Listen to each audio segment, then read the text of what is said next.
I'm Martin Blinder. I'm a physician and a psychiatrist, and most of my time over some 4 decades of clinical practice has been devoted to forensic psychiatry, the sometimes stormy marriage between psychiatry and law. I'm a graduate of Cornell University in the Chicago Medical School. Took my psychiatric training at the University of California in San Francisco, including 2 fellowships in Europe, one at St. Thomas's Hospital in London, where I studied with Dr. William Sargent, who developed the concept of brainwashing, and then another fellowship at the University of Copenhagen in Denmark. Then back to San Francisco for a 4th year psychiatric training, specifically a fellowship in legal psychiatry. I'm an assistant clinical professor of psychiatry at UC. I was for 17 years an adjunct professor of law at Hastings. I am a consultant to the U.S. Department of Justice and a variety of states' attorneys general, to various law enforcement agencies, to the Selective Service, to the U.S. Public Service, and also a psychiatric consultant to the U.S. Postal Service, which goodness knows could use my help. I have a national practice, but I have primary offices in San Francisco and in Hawaii. And yes, I see all those faces, but somebody's got to do it, right? And an air-conditioned courtroom in Hawaii is no different than one in Houston. I was treatment director of the Family Therapy Institute of Marin for a dozen years, and for about the same time, chief of psychiatry at Laguna Honda Hospital in San Francisco. I was chief of the private inpatient psychiatric service at UC Hospital for several years, and medical director of St. Luke's partial hospitalization psychiatric program. I've been a supervising psychiatrist at a variety of state hospitals and a consultant for a variety of public agencies like Travelers Aid and the Crittenden Home for Unwed Mothers and countless others. I am author of about 100 more or less scholarly articles for such academic journals as the Journal of the American Medical Association, the Archives of General Psychiatry, the American Journal of Psychotherapy, and so on and so forth. I'm editor-in-chief of one such journal, Family Therapy. I've also written for the legal literature with articles in the Journal of the ABA, the Journal of the California Bar Association, the Judicature, the Insurance Law Journal, again, many, many others. I am author of a half a dozen books, including my textbook, Psychiatry in the Everyday Practice of Law, published by Thomson West, which incidentally has a lot of other material you might be interested in on eyewitness identification problems. And I write occasionally for the popular press, arguably the only author on this planet to have been concurrently published in the Wall Street Journal and Cosmopolitan magazine. Had to change the lead a little bit. I am making this presentation today largely because of a huge courtroom paradox.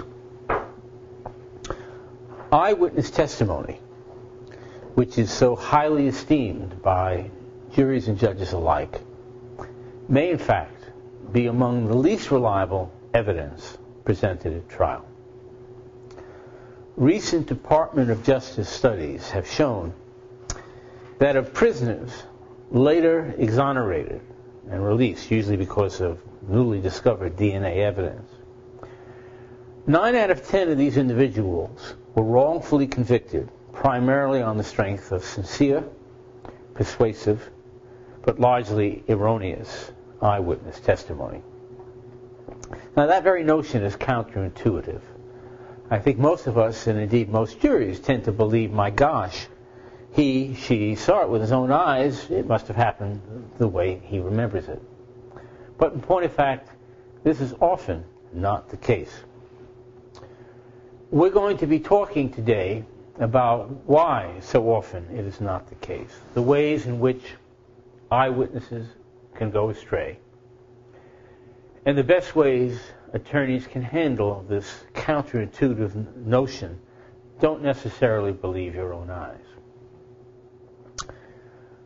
Before we talk about the psychology and the physiology of eyewitness testimony, that is, the physiology by which an eyewitness goes about making an identification, let me say a word or two about memory. And putting it simply, memory could be divided into immediate and remote. Actually, it can be divided in many, many other ways, but I'm more of a lumper than a splitter, so let's keep it simple. Immediate memory is something that you can retain for about a minute and a half. You can squeeze about 10, 11, 12 items into your immediate memory. And it occupies a very different portion of the brain from that which is a repository for long-term or remote memory. And remote memory probably can last forever, and probably has an infinite capacity. As far as we know, there's no limit to how many things you can shove into your remote memory. But the tricky part is getting things from immediate memory into the part of the brain that carries remote memory. If you don't make that transition, it's lost. For example, let's say you want to make a phone call, you don't know the number, you call 411, the information operator, and she gives you the phone number. And just before you make a call, your kid comes up to you, and says, Daddy, can I have 50 cents for ice cream? What am I talking about? Daddy, can I have $5 for ice cream? And you give the kid the money, and then you pick up the phone to make the phone call. Now, you just got the number about 30, 40 seconds ago, but it's probably gone. You got to call the operator again, because you were distracted and never had the opportunity to move those 8, 9, 10 digits into a more permanent repository. And I think you can understand how someone witnessing an accident or a crime might have difficulty in moving these otherwise clear impressions from immediate memory into remote. And unless you make that movement, what you've got isn't probably worth a good deal. My first task as an eyewitness expert is to explain to a jury how things that intuitively feel right may not be so. For centuries, people intuitively felt that the sun revolved around the earth. If you look it goes up in the east in the morning, it sets in the west, it makes sense to me, or that the earth was flat. You can't see any curvatures ordinarily. That's how people intuitively felt about things. But we know, and science has proven, that that's wrong. And so it is as though people intuitively believe that eyewitnesses are reliable. There's a lot of scientific evidence to show how they can go astray. Eyewitnesses and the process by which they collect data and then ultimately present can be divided into 3 stages: perception, retention or storage, and retrieval. Now, perception, that first stage is where the eye, perhaps aided by the other senses, sound, touch, smell, what have you, gathers things into the brain. It's a sensation. It's a receiving of data. Then this material is presumably stored in your memory banks. That's the retention or storage phase. And then at some point, maybe 20 minutes later, maybe 20 weeks later, you're called upon to rummage around in your memory banks and come up with whatever it is you think you saw. That would be the third retrieval stage. And interestingly, from a physiologic point of view, things can go wrong at each of those 3 stages. Now, let's look at them in turn.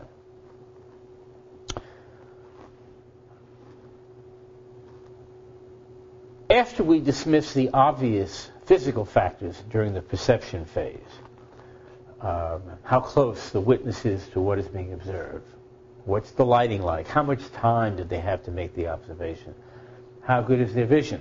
Without my glasses, I would be worthless, obviously, as an eyewitness. But putting those things aside, science tells us that the 2 most important things that affect the reliability, the accuracy of a witness at this first perception stage is the state of mind of the witness and the nature of the events being observed. Specifically,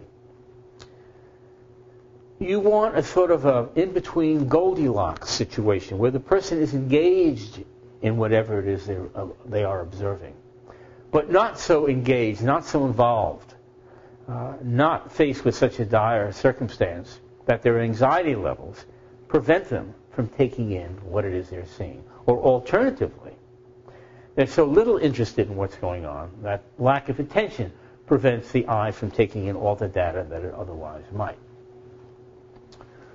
As an example, there was a bank robbery. In fact, it was down here some years ago.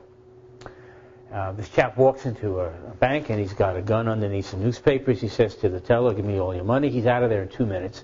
2 minutes is probably enough time to make a reasonably good identification of the face of the bank robber. He was only, a foot away from her. And the police are there in 5 minutes. And they say, "What did the guy look like?" Apparently the video cameras were pointed in the wrong direction, as they sometimes are. She couldn't give the police any description at all of the guy. Oh, he's a big, tall Mexican. There's a lot of big, tall Mexicans. Worthless. Now, why could that be? It's because she was so anxious having that gun pointed at her for 2 minutes that it completely blotted out her ability, or her eye's ability, to take in anything useful about the face of this particular Mexican. She could give an excellent description of the gun that was being held against her, but no description of any value of the man holding the weapon. Okay, well, she was too frightened, so the police go to the teller next to her. And they say, "What did that guy look like?" That teller couldn't give a description either. For one thing, she didn't know there was a bank robbery taking place. He was just another one of 100 customers that she'd seen coming in and out of the bank all day. So she was insufficiently engaged to pay any attention, even though she did take a look at him. So what you really want, as I say, is somebody in between, that you're involved, maybe a witness to a crime, but not necessarily the victim. And yet not so engaged that anxiety prevents the eye from doing its job, or just so disengaged that there's no reason for the eye to take in the data and preserve it. There are some other factors that can also adversely affect the reliability of an eyewitness during this perceptual phase. I've already touched on it, which is weapon focus. That if there is a weapon involved, that object seems to absorb a disproportionate amount of the eye's perceptual energy, to the disadvantage of more subtle nuances like facial features. Race is another factor that can compromise reliability. We are much more accurate at describing facial features of someone who shares our race than someone with disparate skin color. So the somewhat racist epithet, all blacks look the same to me, or all Chinese look the same to me, however unpleasant, is probably as physiologically correct as a person of color saying, all Caucasians look the same to me. Again, the fact that the skin color is, to the observer, unusual. To me, black skin is relatively unusual. That novelty, once again, absorbs a disproportionate amount of perceptual energy, so that the facial features of this particular black person, or Caucasian person, or Chinese person, get subordinated to the fact that he was this big, tall Mexican. That may seem like something important to a Caucasian, but to another Mexican, it tells you nothing at all. People's expectations can screw up reliability during this perceptual phase. There was a study in which they showed 100 subjects a photograph for about 20 seconds, a goodly amount of time. It was the photograph of 3 people in a New York subway car. It was 2 men and a woman. One of the guys and the woman were Caucasian, and the second man was black. The white man had a knife half hidden under his jacket. A half hour later, these 100 subjects were asked some questions about this photograph. One of the questions, who had the knife? Now, a goodly number of people remembered it correctly in the knife, in the hands of the white person. But a substantial number of the 100 observers, including some black people, remembered seeing it in the hands of the black man because that's kind of what you expect in a New York subway, sorry to say. Hunters wear these plaid jackets and these plaid hats to distinguish them, hopefully, from deer. But more than a few hunters are sure there's a deer out in that, rustling those bushes, and fires away and blasts one of his buddies, as Dick Cheney recently discovered. So people often see what they think they know, but they may not always know what it is they see. But it gets trickier yet than that. Old recollections can sometimes get incorporated into new recollections. In other words, familiarity can be mistaken for perception. And I'll illustrate this with, again, another true crime example, wherein this ticket seller was robbed by a sailor. And the police thought they had a pretty good idea of who the culprit was. And they made sure to include his photograph in the 6-photo lineups that they showed the ticket seller when they asked him to identify who it was that robbed him. And sure enough, the ticket seller identified this guy in the lineup. Problem was, on further investigation, this particular sailor, a track record or no, happened to be away in the Pacific on a carrier at the time of the robbery. He couldn't have done it. Well, how could this happen? It happened because during the course of the year, this particular sailor had twice purchased tickets from the ticket seller. 2-minute, 3-minute, 4-minute transactions, not enough for him to be remembered, but enough for his face to be familiar, or at least familiar relative to the anonymous faces in the photo lineup. So he identified the right face, in a sense, but at the wrong time and in the wrong place. So you see, the eye can play tricks on even the most conscientious observer. Okay, so that's what can go wrong during the perceptual phase. What about the storage phase, the retention phase, where you file away your perceptions until the day comes when you're called upon to tell somebody what you saw? Now, you'd think, again, intuitively, at first blush, that this storage phase would be a quiet phase. You put these memories away, you go to sleep, you go on vacation, what have you. Not much is happening there, you would think. But you'd be wrong. And the first and I guess most obvious thing that happens to your perceptions, your recollections during the storage phase, is that they decay. They fade away rather precipitously at first, and then the rate of decay levels off over the next several weeks. But if you wait long enough, theoretically at least, that decay could eventually fall to zero. And if you doubt the accuracy of what I've just said, imagine if you were called upon today to take an examination that you might have creamed back in high school, say a geometry test. You got an A back in 1937 or whenever you took the test. And imagine if I gave you that test today. I think all of us would flunk unless we crammed for it the night before like doubtless we did back in high school. That's what happens to memory. All right, no big surprise there. But there's something else that happens to memory, which I'll get to in a minute. The decay process is sort of akin to these old Polaroid camera prints.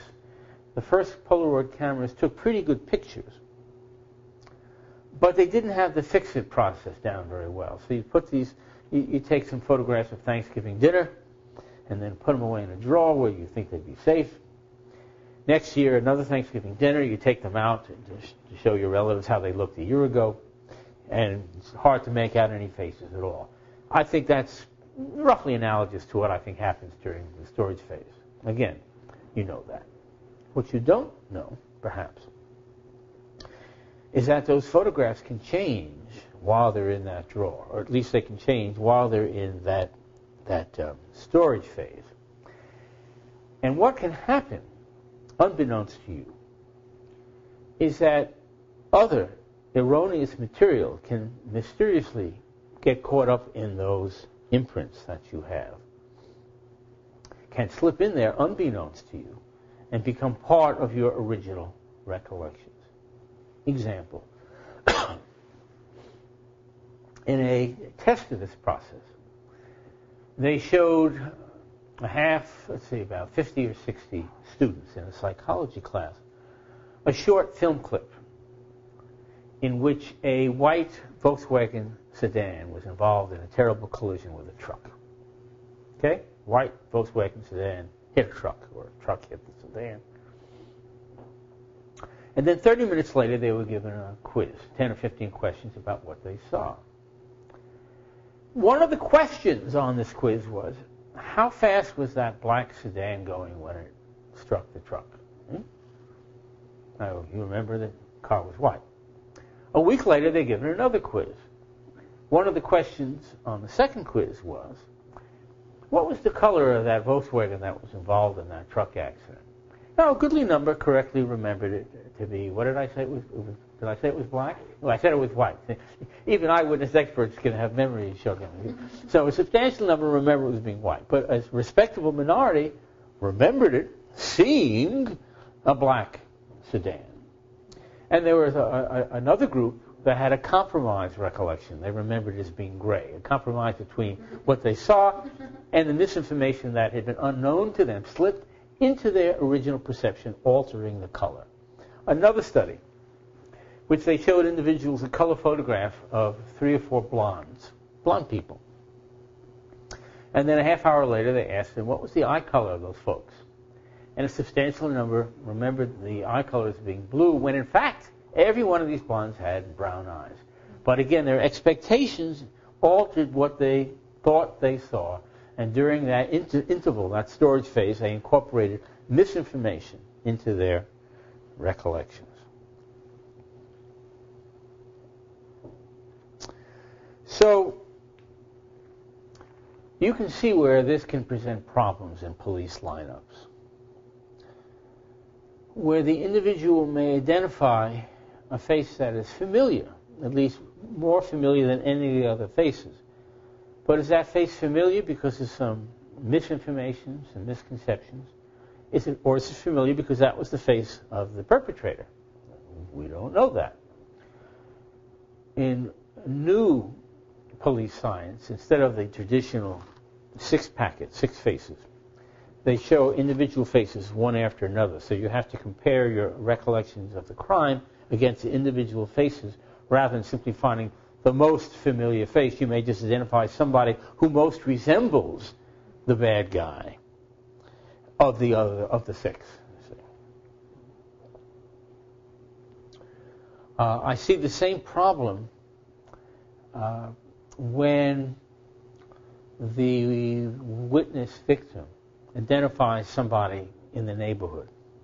They don't really know that person. I had a case last week where a clerk identified a man who had a police record for robbery. She was a convenience store clerk, and she identified this man in a photo lineup.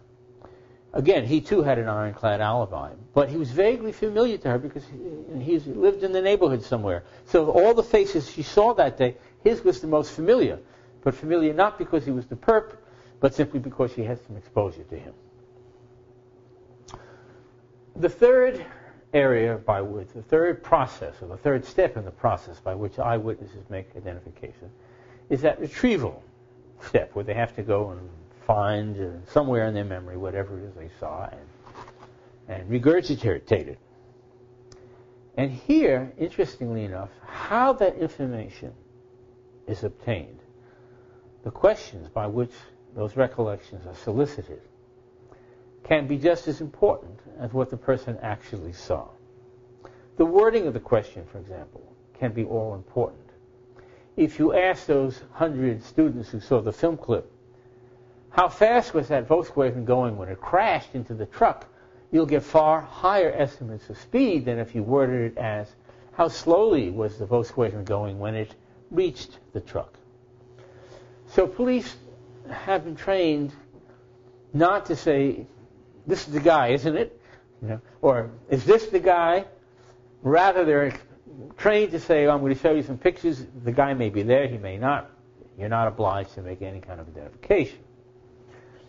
But to suppose as the witness's eye falls on the photograph of the man that the police think is most likely the culprit, and there's a little stirring in the room, and the cop, tightens up on gas a little bit.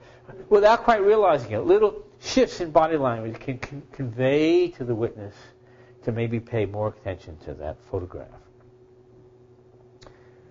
And did you see the knife? We'll get very different answers from people than if you said, did you see a knife? Or did you see anything? Did you see a weapon? Sometimes the police in their frustration will show a witness 10 six-packs and then a couple of live lineups. And the guy they're convinced is the bad guy appears in most of those six-packs and most of the lineups. He's going to seem pretty familiar after a while, but not necessarily because he was at the scene of the crime. Obviously, if the witness sees a photograph of the man who's arrested, sometimes they arrest somebody 20 minutes after the crime, and there he is in the squad car, and they grab the witness and say, is that the guy? And the guy's practically sitting there with stripes on, with arrows pointing at him. I think that he could be the guy, So if the police think he's the guy sitting there in handcuffs, maybe he is. So that can tremendously influence during this final retrieval phase what you saw 20 minutes ago in the perceptual phase. So they're all intertwined. Things can always go wrong. So let us quickly review the dozen or so items that I consider red flags. Items that suggest that a particular witness, however sincere and persuasive, may not, in fact, be reliable. Eyewitness recollection is suspect when there was little time for observation. It happened so fast, and it may happen too fast for the eye to really grab hold of those images. If the witness was under the influence of alcohol or drugs. Now, interestingly, they did some studies in which if you are trying to remember something while you're a little drunk, you're better able to retrieve those recollections if you retrieve them while you're a little drunk. So if you study for the bar exam with a couple of beers, you probably should take the bar exam with a couple of beers. Yeah, I used to lecture at law school, and I don't remember making that recommendation, but I think it's physiologically sound. Students didn't need that sort of advice from me. If the witness was in a high emotional state, or contrary-wise, if the witness was overly disengaged, you want that Goldilocks, not too hard, not too soft. If there was a substantial time lapse between the observation, let's say the crime, and the first retrieval, because a lot we now know can happen in between. Your best shot is before that decay and contamination takes place, right after the event. Tell me what happened. What did he look like? 2 weeks later, 2 months later, too late. Too much opportunity for contamination. Suspect if there was a marked discrepancy between the identifying witness's original description and the actual appearance of the defendant at trial. What you'll see is he was a big Mexican, and when we get to trial, all the physical evidence points to a short Filipino. And now the witnesses' descriptions, as each time they give it, begin to morph more and more into looking like the guy who ultimately stands trial. If the witness initially expresses doubt that he or she could make an identification, or first makes a patently erroneous one, or reports other details that are obviously incorrect, they're probably not going to be reliable about the most important thing, which is what did that guy look like. If they said, I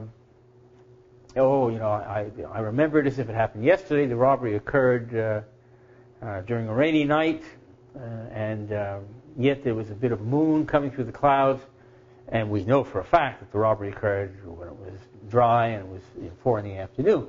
So if they get those details wrong, God knows where they were in terms of accurately recording the face of the robber. And here's my favorite. The witness is suspect if you see a steady improvement in their memory. As we proceed from the initial ID, I wasn't sure it all happened so fast. And then after they've identified someone at the lineup, he kind of looked like this, I think. Then at the preliminary hearing, oh, that's the man. And finally on the witness stand at trial, that's the man, I'd recognize him anywhere. Well, sure she would, because she identified him probably incorrectly at the photo lineup, but she got a good look at that photo. You had 5 seconds to see the guy at the time of the robbery, but all the time in the world to look at that photo.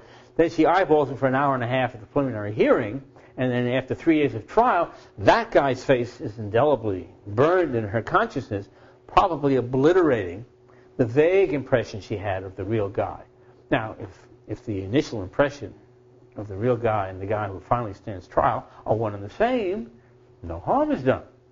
But let's say they're not. Let's say this guy just simply resembled the bad guy. But now it is his face that she swears is the man who robbed her. So beware of that steady improvement, because we know, remember the Polaroid example, memory never improves. It only decays.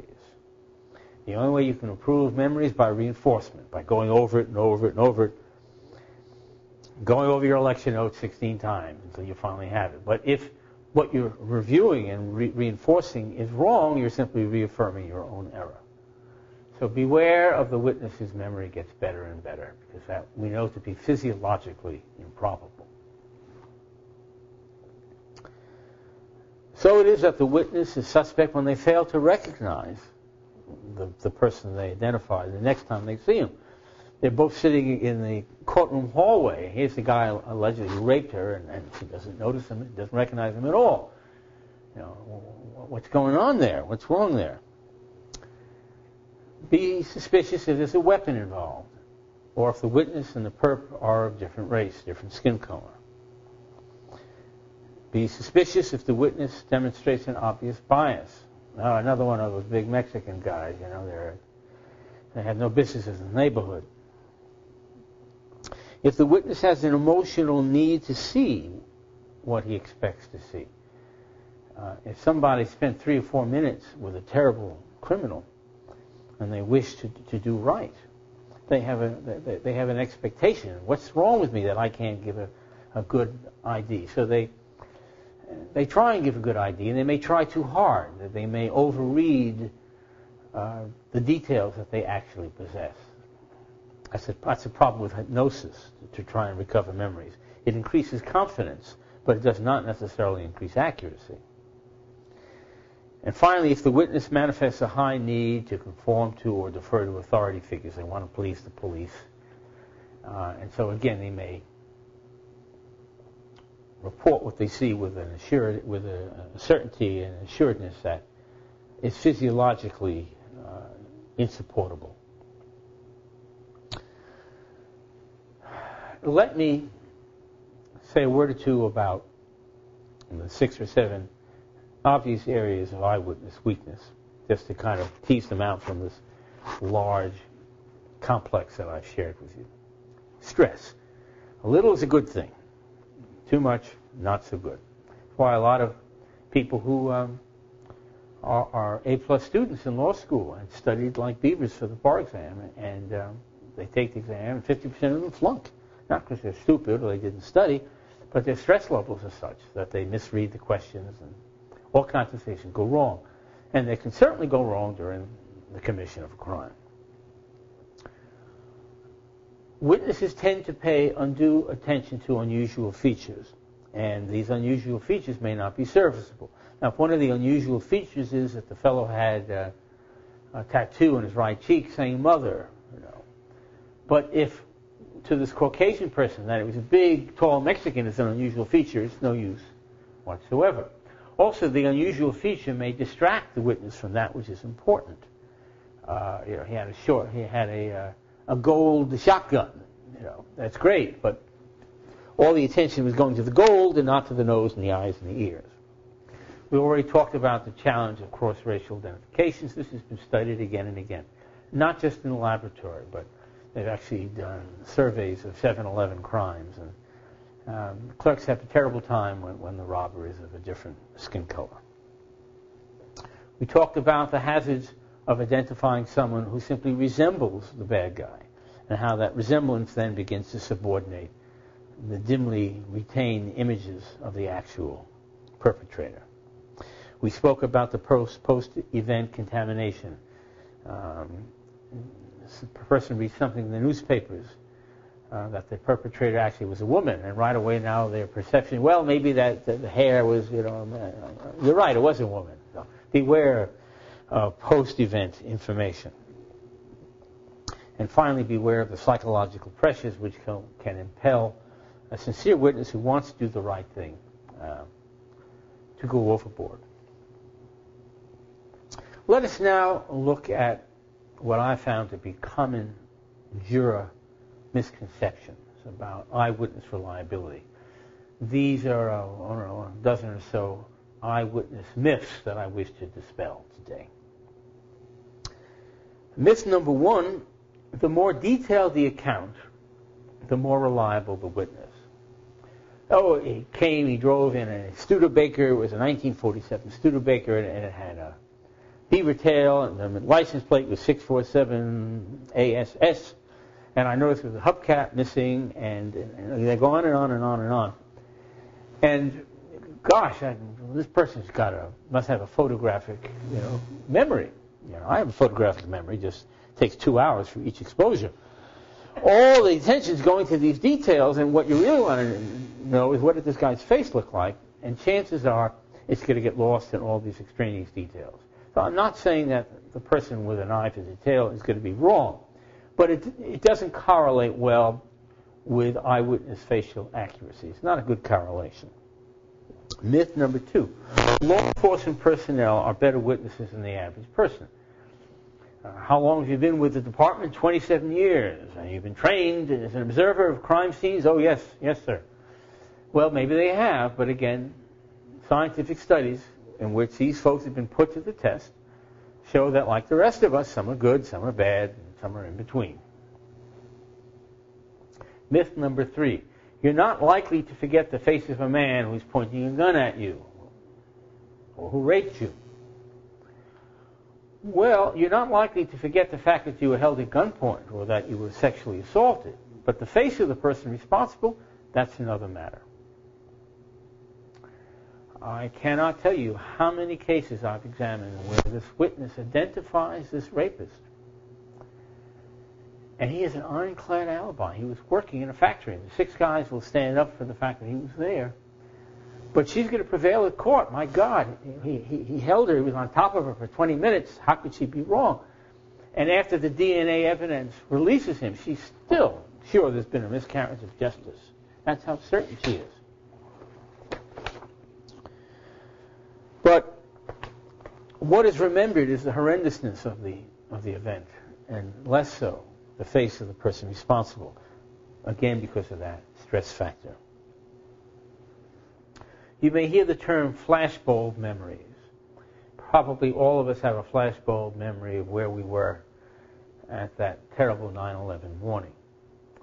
And the myth is that, well, that's something that you will remember in great detail. Who you were with, what was going on. It's like a flashbulb went on and that's permanently burned in your memory. Well, the fact that 9/11 occurred certainly is. But all the other details of that day are no more reliably retained than any other day, the 9/12 or 9/10.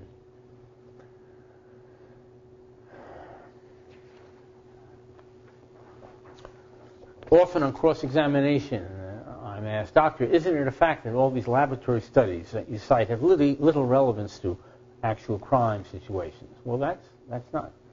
In point of fact, they have great relevance, and that people in these tests, these laboratory tests of memory, perform a little better than average because they're in that Goldilocks space. They're getting paid to participate, they're interested, but they're not victims of crimes. So they do relatively well compared to actual crime witnesses and crime victims. So if they fall down, if they screw up in these tests, it has great applicability to my thesis that actual real live witnesses will screw up in much the same way. And finally, the myth, well, you can't really give weight to scientific laboratory studies because they lack unanimity. This study shows this, another study shows something contrary to that. There are all these contradictions. Well, by golly, of course there are. Scientific studies are never unanimous. Women after menopause should take hormones. No, they shouldn't. Fiber will prevent colon cancer. No, it won't. That's the nature of scientific studies, that like a mosquito coming around to land on you, it follows a devious course, back and forth, up and down, until finally we get a consensus. Never unanimity. If you get unanimity, it's suspect. So there's going to be some variations. This is not a hard science, but it is science nonetheless. And what I've offered you today is provable and statistically reliable. A few short observations about jury selection considerations. A case that turns on the believability or the credibility of an eyewitness might benefit from a voir dire that includes such questions as, do you deal with a lot of people in your job? How do you keep them all straight? Do you have any hobbies? Do you like playing cards? Are you any good? People who have excellent memories tend to be very good card players. People who think they can keep names and faces of 50 employees straight have great confidence in their ability to identify faces and remember things. They're likely to give eyewitnesses more credibility than they deserve because they identify with the eyewitness. Well, I can do those things, so why can't she? So somebody who's super sharp memory probably is not the best defense witness, might be a very good prosecution witness in eyewitness cases. May I ask where in the house you usually keep your keys? Oh, I always hang them, on the knob of this lamp. If I don't hang them there, I can never find them the next day. So people like me are always losing their keys, have compensatory mechanisms. And I know, because of my own failed memory, that I have all these little mnemonic devices for keeping things straight. That memory, even in bright people, can be unreliable. I'd probably be a good defense witness. Somebody says, doesn't matter where I keep my keys, I can always find them. I never forget things like that. They tend to give too much weight to eyewitness testimony.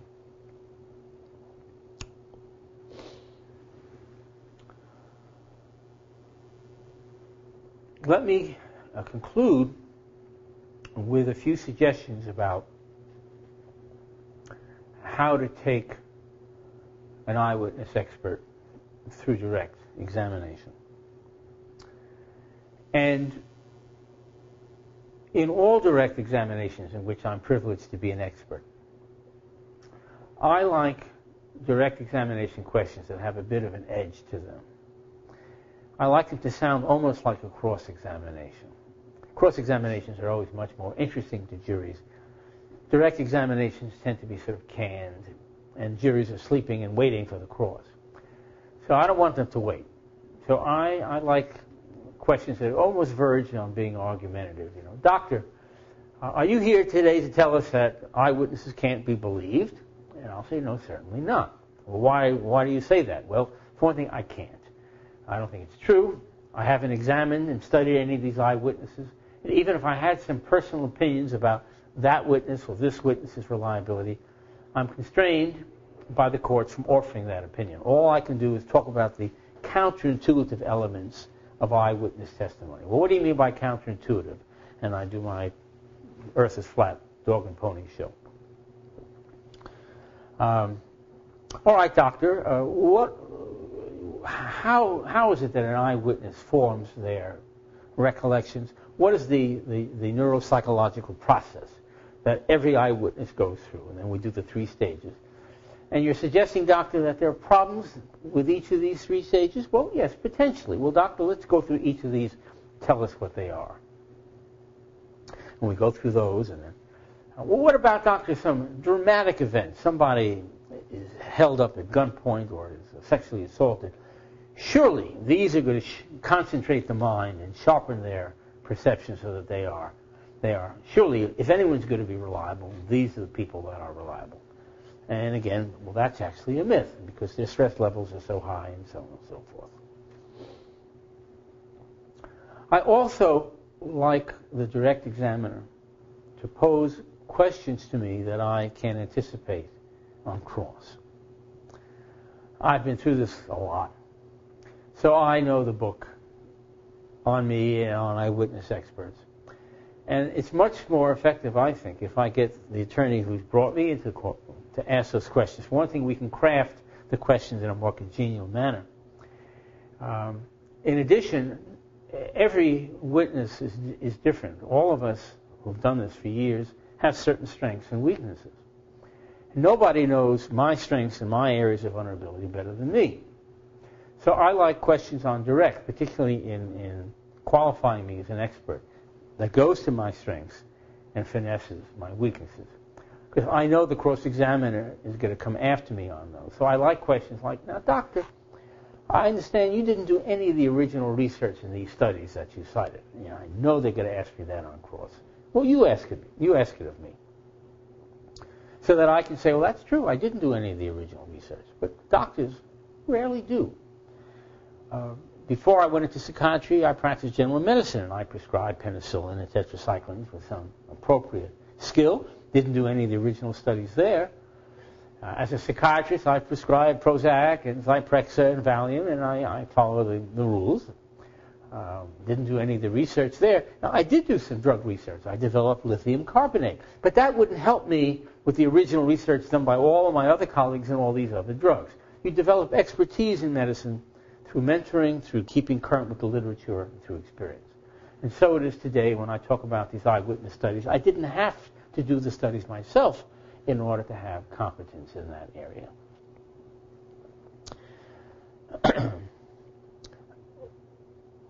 Nothing makes me more melancholy than to receive a crucial piece of information for the first time during the course of a cross-examination.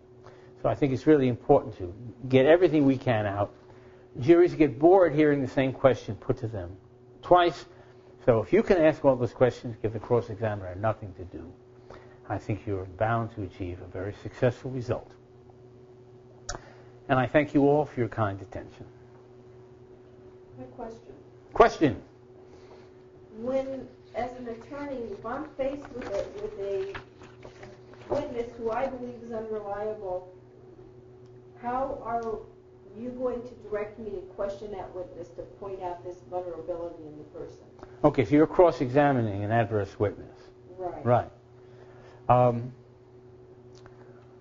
sorry, Dale. Can you repeat your question? I'm sorry. The question was, if I'm an attorney and I'm dealing with a witness who I believe may be fallible, how is the doctor going to direct me to question that witness to bring out their vulnerability? As luck would have it, I happen to have here a very short, I thought excellent cross-examination of a witness, and I'll give it to you. And so you have no doubts, says the attorney, that the defendant is the man who committed the robbery. And the witness says, if a man with a gun stood 3 feet away from you, you'd remember him too. This is an actual transcript. Are you saying he held a gun on you? Yes. Well, not exactly. Well, what exactly did you see? He had the gun pointing out from his pants pockets. You could see his pockets. I know I saw a gun. How high is the teller's window? About 4 feet. Wouldn't that cut off any view of the man below his belt? No response. Do you understand the question?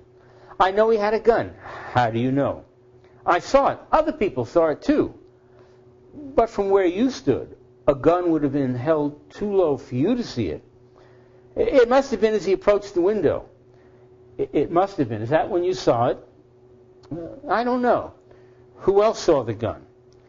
Mr. Rogers, the manager? Yes. Is he your supervisor? Yes. You stated the robber was a large man, a big black dude, quote unquote. How did you make that determination? The guy was standing right in front of me. Did you have a chance to study him? I studied him plenty. And you had the presence of mind to judge his size. I could tell he was big the way he reached through the window all the way across my counter and grabbed the money. So you concluded he must have been big. Yes. You don't see any way for a small man, say a smaller man in a hurry, to jump up and reach across the counter. I don't know if he could or not. In any event, you figured he must have been big. Yeah. But if, hypothetically, a small man could do what the man who robbed you did, then you wouldn't be so sure that the man who held up the bank was large? I guess not. What? No, I wouldn't be so sure.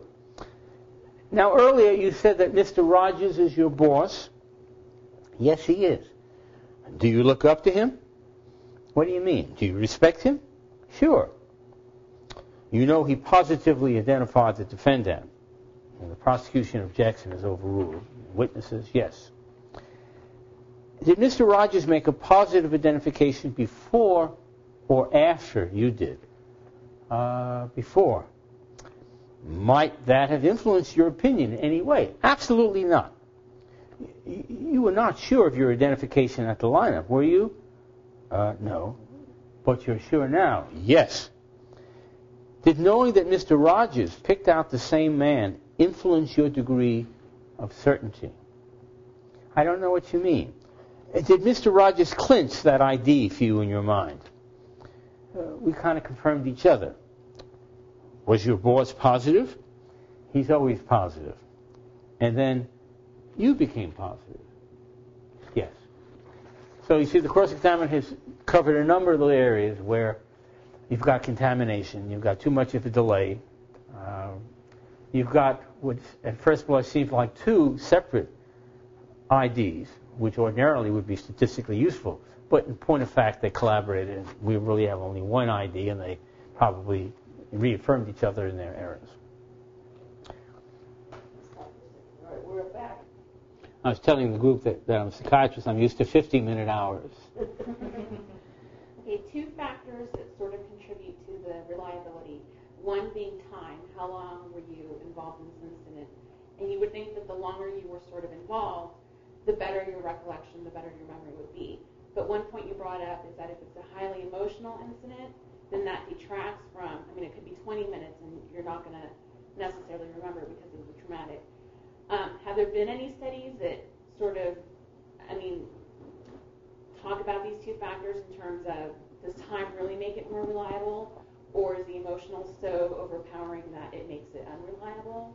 How do these two sort of coincide? Good question. The question is you have at least two variables. How much time you had to observe the event and the emotional state of the person making the observations, which presumably is high during the commission of a crime. How do these two play with each other? Does one cancel the other out? I probably should have said at the outset when I went through all these items, this is true, all things being equal. And in real life, all things are never really equal. We have maybe a dozen factors, and you have a calculus equation. Some are small, some are large. And the ultimate reliability of a witness has to do with how many of these factors worked to make them a good witness versus how many of them worked against their reliability. There isn't any bright line that separates a good witness from a bad witness. So that someone who's in a highly emotional state and has 3 minutes to make an observation probably will not do as well as somebody in a highly emotional state who had 3 hours, who's held hostage for 3 hours. Presumably during those 3 hours their emotional state varied, went up and down depending on how close the perpetrator came to them and how threatening they were. But maybe during the course of those 3 hours they had a good 20 minutes where they were relatively calm and were able to make a good ID. So you have all these different variables. And that's what makes the study of eyewitness witnesses such a complicated matter, and why the simple assertion, well, she saw it with her own eyes, it must have come down the way she said. That's why that's so preposterous, because the eye is not a camera. One more example. You take a digital photograph, and when you print them out, there on the bottom of the photograph is the date, the time. You know exactly when you took that photograph. The eye doesn't have that digital imprint. So, like the ticket seller, you think you've got a good imprint of that face, but the time is wrong. And that's just two factors. Imagine trying to juxtapose the other 10 or 11 factors we talked about. There's so many ways in which an eyewitness can get them wrong. Everything has to come together in order for them to be a good, solid witness, and that does not happen nearly as often as the trier believes. Does the amount of times they retell the story have an effect? Yes. It confirms them either in their error or in their accuracy. If they were wrong the first time they tell the story, with each embellishment, the error gets further ground into their memory. It sounds like most of your studies are based upon, I'm assuming, criminal matters. Have any of the studies done any distinction between criminal versus civil proceedings, and is there a difference based upon the nature of the proceeding? Yes, there are. The question is, are the studies all involving the criminal courts, or do they have applicability in civil matters? The most important factor in a criminal case is the face of the person who did it. That's rarely an issue in a civil matter. You know who the builder was whose shoddy construction techniques caused your house to come crashing down. But other factors, like how fast was the car going, and who was driving and who wasn't driving, and who was at fault, people get these things wrong. Was it a rainy day? Was it a sunny day? They get these things wrong for the same reasons that eyewitnesses in criminal matters get things wrong.